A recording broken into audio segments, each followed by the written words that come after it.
Breaking tonight, angry new fallout after the man who's been called America's mayor touches off a fierce debate by saying Black Lives Matter is racist. Here's former New York City Mayor Rudy Giuliani, followed by Black Lives Matter leader DeRay McKesson.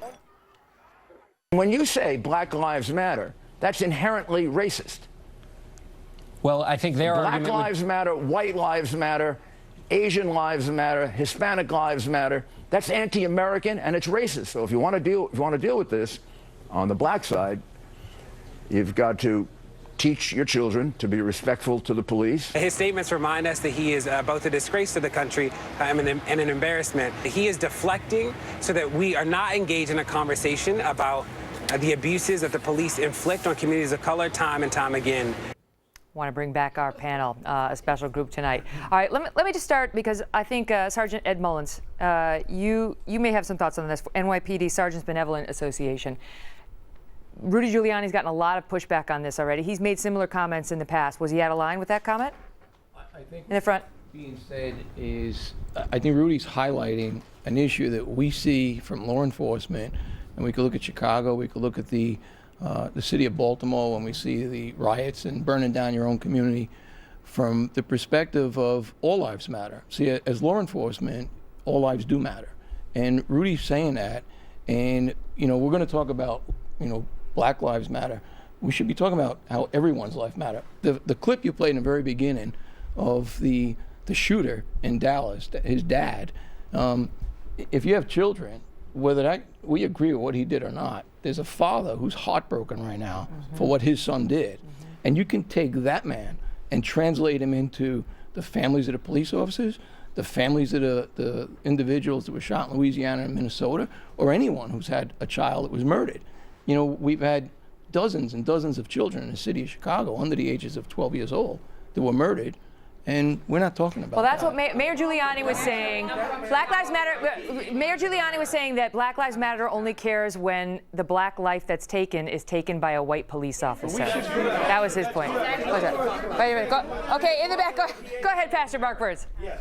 Well, first of all, I've said that, and I know it's extremely controversial, but the fact of the matter is, it seems like black lives don't really matter until a black life is killed by a white cop. Because the fact of the matter is not so much what black or what white cops do to the black community, but what do us as black people do to our own community. That's a fact. Go ahead, in the front. Giuliani brought in Wesley West. Right, sorry, in the front, Wesley West. With all due respect to the pastor, I'm a pastor myself, but I will say you have to be involved in the Black Lives Matter movement to understand. It is not a moment, but it's a movement. Here it is. Check this out. We are talking about the black community is rebuilding itself here, loving itself, not just against white people, but they're dealing with issues within themselves. So let's not just talk about we're just Black Lives Matter as in we're just racist. Let me ask you. One of the things that got some people alienated against Black Lives Matter was the chanting that we saw after, right around the time the two New York City cops got executed. Pigs in the blank. Well, before that, it was what do we want? Dead cops. When do we want them now? And we haven't seen that. We haven't seen that at every Black Lives Matter at all. Go ahead, Lisa. Go ahead. I have to address this. Go ahead. Everyone wants to deflect when we're getting blown in the head with bullets, chased down in the streets, choked when we can't breathe, by saying, I'll let you speak, by saying that blacks are killing blacks. Hold on, let me finish. Let her finish. Let Lisa finish. Everybody always says when we get shot in the head and when we're killed in the streets, but blacks are killing each other. Number one, oh, you want to kill us too? Number two, let's be real clear.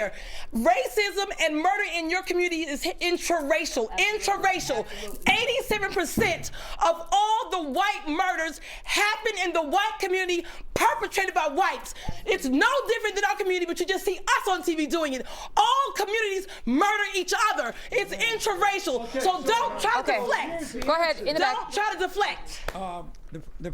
The fact is that Black Lives Matter is a racial, radical, evil organization. They are worse than the KKK. Wait, let him have a say. They are worse than the KKK. And black Americans who are suffering are not suffering because of racism. They are suffering because they are growing up without fathers and mothers in the homes. And these kids are first being made angry in the home about that.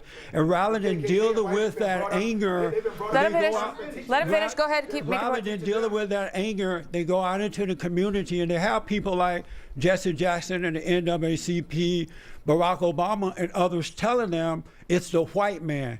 And when you're already angry, it's hard to believe the truth. We're going to talk about Barack Obama in a minute, but I want Chris Hahn. You had your hand up, right there. Yeah, go ahead, Chris Hahn. I'm trying to go back to Giuliani, and I think what he says reflects a fundamental problem white America has with understanding racism in America. They see a black president and they say, like a broken arm, it's healed. Exactly. Unfortunately, racism is like alcoholism.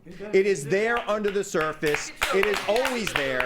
We need to be vigilant to watch out for it. And the Black Lives Matter movement is not asking you to choose between black and white lives. It's asking you to acknowledge this racism that is fundamentally exists in America. Go ahead, Michael Oppenheimer. Part of the problem is that this has been going on for decades and decades and decades. In Chicago especially, you have a history of the police department. A panel appointed by Rahm Emanuel found there's inherent racism. There's also a lack of accountability. You have for years and years and years, not just shootings, but planted drugs, false stops, verbal and physical abuse of people that are pulled over. You have false traffic stops without probable cause. This has been hidden and covered up for years and years and years. It is only when there is a shooting that we hear about this. I have hundreds of cases where this has happened, and it's gone on and on and on. And then when this happens, so we need better training of police officers. We need psychological training so they can deal with mentally ill people.